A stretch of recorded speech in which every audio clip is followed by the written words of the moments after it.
If you nigga want smoke, I'ma blow it. Rep the gang to this shit on the board. Tryna be number one in the hood in the map, rep the south when I know Hey, they what's fuck going me. on? We You're come from tapped back. in. This is a artist interview at 180 Recording Studio. My name is Teel. I've got a fire guest with me today. AJ, tell him what's up, fam. Man, come on, man. You got AJ in the booth, man. You already know what's going on. We're making new shit happen. You know what I'm saying? And we got new shit on the way, so stay tuned, man. Yes, sir. Yes, sir. So let's start from the jump. What made you want to do music? From the start, let me tell you, man, my pops, man, he started out making music. So you know what I'm saying? Along the way, he got me on the song, and as I went, everybody like that, like, man, you need to start doing more music. You need to start doing more music.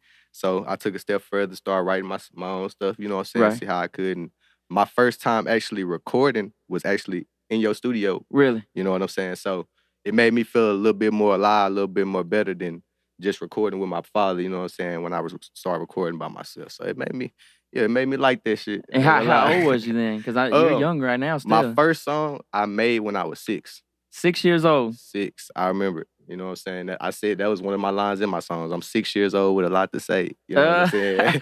Hey, I remember that. Hey, that's song really like a hard this line, yesterday. though. For real. Yeah. You know what I'm saying? And it was something that, like, it made me think more, you know what I'm saying, more when I went through school. Like, I had to focus on my books, of course. But shit, like, when I got to the crib, it was like, man, I need to write a song. I already know I'm ready to Right. show this out to my friends, my granny, my daddy. You know what I'm saying? I'm ready for them to go hear that. For real. So you're not from Texarkana, right? No, I'm originally from Little Rock, Arkansas. Yeah. What Yes, sir. would you say? You still go there frequently, I'm guessing, right? Oh yeah. So Very frequently. what's the big differences between Little Rock and Texarkana? Little Rock, I say it's more big. It's a lot more broad, a lot more people, you know what I'm saying? You can come across a lot more experiences down there, you know what I'm saying, than Right. Texarkana, Arkansas, because Texarkana, Arkansas is a lot smaller and it's based off popularity. Right. Little Rock, Arkansas, it's not about popularity. It's about who gonna keep pushing it further and further, you know what I'm saying? If Yeah. they see you gonna keep doing music, then they gonna be willing to stay behind you and support you with it, you know what I'm saying? So with that, it's a difference. It's a difference for sure. Yeah, small towns is that's always going to be a thing, you know. Yeah. And I so always feel it what's that. your plan navigating trying to do music when you live in a small town? What's the plan there? My plan so far right now is living in Texarkana. I just been working with the words around me. You know what I'm saying? My friends, family, try to boost it out there, paying for promotions, doing small things. So inch, further and further, doing more features with people down here in Texarkana, Arkansas, and the people that's actually moving out of Texarkana, Arkansas, Right. doing bigger things like Smoothie and, you know what I'm saying? Like Right. getting a hold of them. So I don't know. It's been a challenge. I ain't gonna lie. It's been a challenge trying to, you know what I'm saying, really get with the artists and trying to keep it committed. You know what I'm saying? That's one thing a lot of people don't I think ain't gonna lie. about is like everybody that does get some traction, they're not gonna stay here. Right. You know, right. if you have some, For if you're real. getting like some major motion or something, you're probably not gonna stay in Texarkana. So you for want to sure. be. Exactly. Everybody's trying to push my out. option to people is if you do get that notoriety, you do get that clout from a label or any, you know what I'm saying, you need to try to take it to further yourself and then think about Texarkana Right. after you think about yourself. Because True. once you get yourself to a point where they see like, okay, he got a steady fan base, he got a steady, you know what I'm saying, Right. pace of people looking at him. All right, now I can come back to the city and put my people on. Now I can come back and shed shine on them. You know what I'm Right. saying? Come do a few features and get them known. Right. So that way, they're like, oh, we got some notoriety from Arkansas, or we got some notoriety from that side of town. You know what I'm saying? So it could be a different step if people took it the right way, but a lot of people don't. You're talking about making sure you got a full Yeah, glass before you come and pour it back out. Right. And a lot That of makes people sense. don't do that. A lot of people don't do that. You know, Yeah. they try to just keep pushing in this. I feel like a lot of people got that motivation of a live and die Texarkana, you know, but Yeah. that's what I hear a lot. A lot of people say they don't live or die in Texarkana, but you don't have to. It's an option to me. You know what I'm saying? You can live, you can go and do further things. Most people come here to retire, and as people really don't know, Texarkana is beginning to be a bigger city.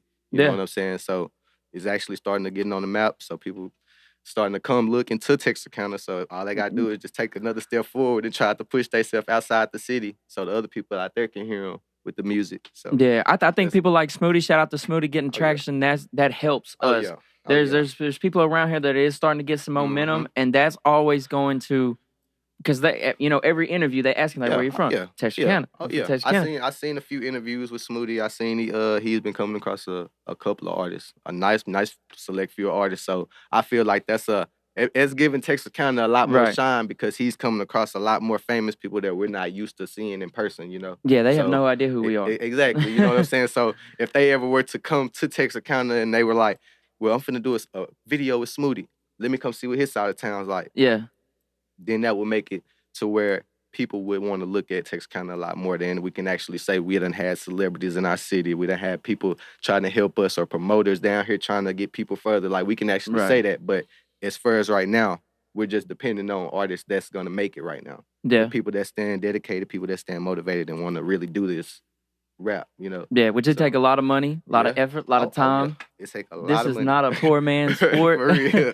This is not a poor man's sport to be an engineer or anything. Yeah, anything it's music not just related. music. It's not just music. I can tell you that I done learned that over the time watching a few of your interviews and all that. It's not just about music. It's a business too. Right. It's a business side too. You got to actually know what you're getting into before you get into it because you can get signed to a label and they'll actually sign you for a couple years into some stuff you don't want to do. Oh, yeah. But it's all about how you feel about the situation. But in the end, it's always it's a bad guy in every situation, even if it sounds good, you know? Right. So, oh, for sure.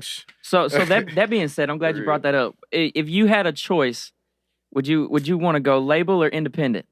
If you were to like make it big? It really depends. In my opinion, if I had the followers, the views, you know, and I was actually getting that consistent, getting looked at, right, I would rather go independent. Oh, for sure. Well, yeah. Why? Because I wouldn't have nobody standing over me telling me what to do, when to do it. All I would have to worry about is me having a little side manager, going booking my shows, and me making all of my money and paying the people that come along with me. Right. Under a label, you got to think about how many other hands is going to touch your money before it touches you. Lots of hands. Exactly. So, and you're not going to see all of your money. You're probably going to see 25 to 35% of that money. Yeah, and that may actually be generous. Right. You know what I'm saying? So, I'd rather be independent any day. So, if I had that committed following and that, I'd super fans. Yeah. That's the thing, though. That's the trade-off, because it's like, if you don't have a label, then you've got to be doing a whole bunch of stuff. So the things that the label offer is, okay, we can get you exposed, we can get you this, promotion, all that stuff. But at the same time, they're going to get paid for that. Yeah, it's some goods and bads out of it, you know. Yeah, the pros and cons. Yeah, but that's where it also comes in at where you can either sign for a lifetime or you can sign for a short time. Yeah. You know, if you sign for a short time for a short amount of money and you feel like that's enough amount of money to get you where you need to be, then that would be the smarter route. Yeah. You don't have to always go big. You can start small and then go big. Because guaranteed with that small label, you got somebody big looking at you. Right. Somebody's always looking at you, even if it's an enemy, you know. So real talk, you always got somebody looking at you. So you just gotta always just stay committed and remember, like, I got somebody watching me, and that right face that could see me could get me where I need to be. Right. You know so while you're talking about seeing you, tell everybody where they can find you on social medias. Where can they find you? Right now, I have a Facebook, I have an Instagram, AJ. I have a Twitter. I barely be on it. I ain't gonna lie to y'all, but when I do tweet, I tweet. But you can find me under AJ, AYJAYY on Facebook. Same thing for Instagram, Twitter. But you know what I'm saying? I don't try to change too much. I try to keep it simple. My boy said, when I do tweet, I tweet. I tweet, you know what I'm saying? Like, I throw a couple tweets in there, it'll kind of throw you off, and then I come back with, hey, but I ain't gonna lie, Twitter is really where it's at, because I done had a few famous people retweet my stuff, or I done probably tweeted something that they said and they done liked it or retweeted it. Like, that's where it's at. You can get a lot of shine from Twitter. I need a lot of work on Twitter, because I can't. It's like I'll go hard for like a week and then forget I have the app for like 6 months. That's how I am. I ain't gonna lie. I forget I have it. Like, I actually have to go to my search bar and type in Twitter and remember, like, I got a Twitter. Let me go in here and get the tweeting right quick. I don't know. It seems like Instagram and Facebook have been easier. See, me recently, I feel like I'm just now, for some reason, discovering that Instagram and Twitter are way better than Facebook. Yeah. I've been putting so much effort into Facebook for like 5 years as far as my business. They starting to like base all of them around each other. They trying to give all the features from Facebook to Instagram to, you know, they trying to have all the same features. So I really don't categorize them, and they in the same to me. Yeah, the Facebook, problem with Instagram, Facebook is it's hard to reach out from Facebook, but it is a really good way to reach like the people close to you. Yeah. Like, you can find people in Texarkana and all that on Facebook real easy. Everybody's using their real names and all that stuff. It's gonna be harder. It is gonna but be harder. Instagram has been the best for me, at least, is finding people like I've been trying to tap into the Little Rock, I feel Vibe, like Dallas Vibe, stuff like that. I feel like Instagram does have a little bit more exposure too, Yeah. because you can post something in the next couple of days, you'll have a couple thousand views, and you never know who out of those thousand people watched it or looked at it and Yeah. looked you up. You know what I'm saying? And actually, then actually gave you a follow or something. You know what I'm saying? So, Have you went to TikTok yet? oh yeah, I did plenty of TikToks. Yeah, I ain't gonna lie, I done had a few like 2 TikToks that done got banned, and I was up like 10K. Also one of my Instagrams I had like 36K. Dang. They hacked my page.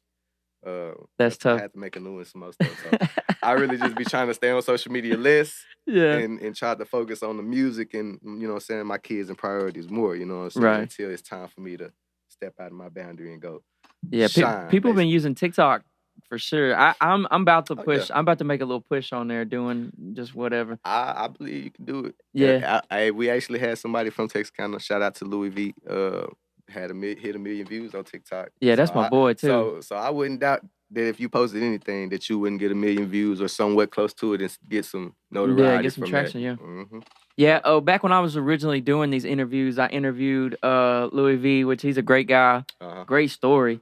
Lord, his story blew me he's away. funny. I ain't gonna lie, Like he's how he funny. grew up and stuff, and then I know he's got a good sound, man. Oh yeah. I've been listening to Louis V since the Dumpster Baby album. Yeah, when he dropped that, it made me think like, man, this kid, he got some, like he got some for real. Yeah. Like he don't just talk about what everybody else talks about, the gun, violence, money. You know what I'm saying? He got a story to tell. I like that too. But I talked to him once before, you know what I'm saying? I done sat down and talked to him. He was like, shit, my favorite thing to talk about is females. You know what I'm saying? So if I ever got to do a song with him, I already know what to shoot for. It'll be y'all ought to do one. something. I think that'd be a good between y'all two. I might have to go in and get with him and see. I've been talking to him. I've been talking to a lot of different artists coming up on this new mixtape. I've been actually promoting. It's finna be a good one. It's finna be a good one. I just had a Lost Cause album that just dropped like 3-4 months ago. And where can they find that? You can find it on YouTube. I'm on YouTube, same thing, under AJAYJAYY. Bet. You're gonna see me on there. I got plenty of albums, plenty of songs. I probably got over 20, 30 songs, videos included. So check me out. I'm on all platforms, to be exact. Apple Music, all that, Spotify. And if y'all do got a TikTok, y'all can go look me up on TikTok. I'm on TikTok, make a few sounds or some of my stuff, man. Got to give you a little shout out. Yeah, I've seen you've tapped in with Kobe for the videos. I think that's cool that I don't know, using different people in the city, that's gonna give you that variety. That's gonna give you that flavor, man. Because when I first started shooting videos, I started with Ryan McCoy. And shout out to Ryan. Right. MCP. You know what I'm saying? He did start with you. So I that was my first source. Like when I first started in the studio, I came to you. So I came to the man that actually was throwing the source out there. So I went to the source, started with Ryan McCoy, and he actually gave me a good video, one of my Beat It Up videos, one of the best videos that I feel like he shot. He actually came out of town to shoot it. Yeah. You know what I'm saying? To Texarkana instead of me having to make the trip to Dallas. You know what I'm saying? So it made it better on my end. Yeah, shout out to Ryan for sure. And after that, man, I started actually using different sources. Kobe, you know what I'm saying? I actually started going to his studio too when I was signed under I think it was like when some you know what I'm saying, Space Kids. And I went and checked the studio out, and shoot, that kind of gave me a little motivation to, you know what I'm saying, check him out with the videos and stuff. And he ain't failed me, you know what I'm saying. He been staying committed. He's a pretty good guy to go to videos. So shout out to Kobe for the studio time, mixing, mastering, for the videos. That's my boy. Me and him, we're both engineers. We do the same thing, right down the street from each other, but we've always had a good connection. So shout out to Kobe for sure, man. Yeah, for real. Plus him and Louis V are the ones that are them two are super locked in. They locked in. It's cool to see that. That's why I like the way they're doing things. You know what I'm saying? Because he has an artist, and like his artists don't have to go out too far out of his boundaries to go look for what he needs. You know what I'm saying? He could sit in he could sit in the studio, or he could, you know what I'm saying, when he's ready to shoot a video, hey, I need a video shot. I mean, everything is business. You know what I'm saying? I'm pretty sure. But at the end of the day, he don't have to go too far out of his way. He's just a couple steps away, phone call, and hey, everything's going to get done. So I feel like he got a good little plan. If I was him, I'd do the same thing. Yeah. I live in the studio. Yeah, that's a good move for sure. Yeah. All right, tell me your top 3 rappers. From Texarkana or just all time? We'll start with Texarkana first. Starting with Texarkana, I ain't gonna lie. When I first moved down here, I started looking at Tune. Tune had caught my eye. And I just got shout out to Tune. I just got with him today, and we supposed to be making a feature or whatnot. When the next feature. Who was it? I could say Scrape Game Marcos, Dirty. Yeah, White. Dirty. He's been Definitely doing his shout out to thing, him for working sure. out. Yeah, he's been working with Big Yavo doing that. He's been feeding me a few tips on promotion and stuff with Buzz TV, stuff like that. Shout out to him. Yeah, shout out to them, Buzz TV, Yeah, for Arkansas. real, Yeah, for I follow real. them. Shout out to I've been them. tapped in with them. And let's see. One more. Man, shout out to Taliban. I want to say Shannon, 3K Goon, man. Y'all go look him up. Okay, yeah. 3K Goon, man. Y'all go look him up. He's pretty nice. He's from Texarkana, Texas. I ain't gonna say he's from Arkansas. He's from Texarkana, Texas. There you go. But he's pretty nice. He's nice. I ain't gonna lie. I'm gonna get with him on the feature too.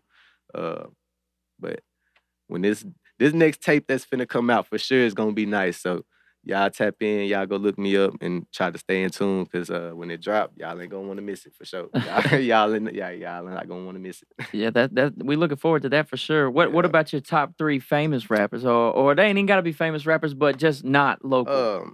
People that I listen on like a day-to-day basis, I try to shoot for like Lil Papa, East G, or more Big Yavo-ish. Yeah, I fuck with Big Yavo for sure. Like my most played, I ain't gonna lie, it's been Scrape Game Marcos from Texarkana. I've been actually trying to tune in more into Texarkana artists, to see what they see how they sound, and try to see where I need to be if I tried to get a feature with them. Basically, right. Like I don't want to be too far out of my category, or I don't want to have them in an unpredictable situation where the song would be like, I don't know if I can do that. You know what I'm saying? I'd rather be on the pace that they on. So I really been trying to play a lot more Texarkana artists, you know what I'm saying, to get with they wave. So I got to see what the Texarkana likes right Scrape Game's got his own sound. Shout out to Dirty White. Shout out to Big Yavo. Man, when I recorded Big Yavo, I had a blast. It was cool. He's nice. And his punch in, like I'm a witness. I saw this man come in and do like 3 features in like an hour, banging them out. And he made his money off of that. But quick. That's what you got to do, man. If I had that platform, if I could just roll into town and be like, here's my feature, and then people want that. I need to get as many as I can while I'm in the city. So that means the more the better. The more my name is gonna spread out there, the people that's in that city that don't know me. So see, I was in the old studio when he came the first time, and at first I could tell he wasn't sure when he walked in because my old studio wasn't like this one. Man, I feel like this. But when he got in there and started punching in, he was like, I'm with that. And then he even told me at the end that was probably one of the best engineer moments for me ever. He was like, I like how you record, you're fast. So man, I was like, that was the same with me. Like I recorded my first song and it was like, man, it made it sound like my like I was actually, the beat was made for me, you know what I'm saying? I could actually say that I felt comfortable in the studio and I can like present myself on that beat, you know what I'm saying? I didn't feel shy for my first time, which a lot of people are. That's why I don't go as well, and they'll just either leave music alone or they'll just, you know what I'm saying, some people will keep trying. But comfort in the studio is big time. Like that's crazy for important. Real, yeah, because if you're not comfortable, then you're not, a lot of stuff not gonna get done. Most time you're gonna take a lot of stuff as a joke, and you're gonna regret it because you got to pay for it. Yeah. So. All right. So outside of music, you have any goals, any type of dreams that aren't music? Well, as of right now, I do. I'm working on getting my LLCs for a business. Me and my manager, we actually working on a clothing brand. Shout out to Eric Swan. Yeah, shout out to Swan. We got brands online, yes, offline. Sir. So get with us. But I'm in the midst of working on my LLCs, trying to get my business card with him, so that way we can collab and start selling the shirts, get a store, and you know what I'm saying, actually start doing more. So that way, once I do start getting into my music, I have something to fall back on, which is a business step if that don't work out. Right. You know what I'm saying? So I can always just feel comfortable and know that I have something for my family, even if I don't do rap and make it to where I want to be, you know what I'm saying? So y'all know I'm a big advocate for making yourself a business. You are, if you can become the business, you can be any business you want to be. Right. You know, and if you can, if you can provide for yourself, and it's almost like Money Man said, like I'm a walking business. You know, I should be an LLC. And that's I like that. That's how I try to feel about myself is, you know, regardless if I'm doing music or if I'm doing dogs or if I'm doing whatever I'm doing, I'm a walking business. I'm an LLC. Like anything that. You know, anything you do, it could be money. Money could be made anywhere and everywhere the way you do it, you don't have to do it the illegal way. If, as people say, you can sit down and sit back on your back, just like how we doing, making interviews or something that you actually love to do. It's not always you have to take that business step. Just find something that you love to do, something that can keep you comfortable, motivated, and something that you don't get tired of. Because once you're tired of it, you're gonna have to deal with it for life, you know? Yeah, that's another way to deal with burnout too. Like, is finding hobbies and stuff. Right. A lot of great businesses, I don't want to get into this too much because I love talking about business, but a lot of great businesses start off as side hustles and they start off as hobbies. Oh, yeah. And then they realize, like, oh, you know, I like doing this. That's what happened with the studio. Right. Before I was recording people, I was putting in septic tanks. See? So, and then in the evenings, I would come home and I'd play with my little bullshit studio. And then I said, well, okay, let me go find a couple people who want to record. It's about the build up. Yeah, and then before long, it's like, okay, yeah, I'm not going to work today. It don't make sense for me. It was a point where, like, it didn't make sense for me to go to work. You might as well go to just stay at the studio all day. You're making what you can make at work in the day. You know what I'm saying? So I understand that. That's exactly what I'm on the urge of doing. I'm trying to have to where I have that business to where I can make what I would make at a job or more in a day, or then rather all around the year, trying to work all year, and then rather having a business to see what it accumulate over the year. Right. Like, it'll make it a lot more easier. It'll make it a lot more better for the people that actually don't like working hard. If you don't want to work hard, then you can make life easy. Yeah. Life is easier than people think. They try to make life hard, but it's really not. It's a couple of steps, and you can actually do what you want to do. Yeah, I'm a firm believer in what you're saying. Because me personally, I don't want to work hard. Right. Don't nobody want to work for the rest of their life, or don't nobody want to work if hard. I ain't got to. If you can retire at 25 and 30, I'm pretty sure people would love to do that. And that's what a lot of people don't do. Like, I actually put my little brother in the position that I'm trying to be in right now. Like, my little brother, he's 19 with a 750 credit score. You know what I'm saying? And that's good. I made him take those steps while he was young, so that way when he get older, he don't have to worry about it. You know what I'm saying? So yeah, that's smart. But with me having to do it, like, I wasted a little bit more time on it, so now I gotta take a little bit more time. Yeah, but it's always good to right. put into the young. I'm not worried about the build up. It's about the outcome that you get from it. You know what I'm saying? So I'm just glad I could help somebody else get there before. You know what I'm saying? It was too late. So. All right, man, we're about to wind this down. I got one last question for you, and I feel like it's a good one. How would you describe your music? Me, a lot of my music, I can say, like, it's from the heart, man. Like, a lot of my music, I come to the studio when I'm mad, when I'm sad, when I just need something to talk about, or if I get bored. Like, music is a part of my life right now because that's how I express myself. A lot of people say, like, you're nonchalant. I speak my mind, but at the same time, I'm a quiet person and you'll never understand me. You know what I'm saying? So I tell a lot of people, like, you really wouldn't understand me unless you listen to my music. You know what I'm saying? Like, why you do the stuff you do, or why you carry yourself the way you carry you. What have you been through in life that can make you different from all these other people? And I'm like, man, if you go listen to some of these songs, you'll see what I'm going through. You know what I'm saying? Or you will feel how I'm feeling. Or most of the songs that I make, I try to make relatable because it's true. Right. You know what I'm saying? If somebody else can relate to it, then they're going through the same situation you're going through. Right. And they can relate. So a lot of times that's my music right now. It's just the build up, how I build myself from my music. So yeah, I respect that. Yeah. Yeah, that says a lot, man. Well, hey, you just tapped into, I don't know if this is going to be the first one, but it's going to be one of the early ones. Artist interviews at 180 Recording Studio. Like I said, big shout out to AJ. Hey, appreciate Joe Teel. Shout out to Joe Teel for having me, man. Yes, this is one of my second interviews, but hey, I'm looking to doing more. And if this is the first interview, look, I appreciate y'all for watching, and hey, I'm gonna make sure I got something nice for y'all. For real. For real. All right, I will be back very soon with more artists, some local. I already talked to a couple people that are further out, Little Rock, Dallas, a couple artists like that. So you will see me doing this some more. Like he said, we appreciate you so much for tapping in, and we got lots of great content coming for you. Y'all stay blessed. Let them know what I bang, cause they know what I claim. Listen here, get the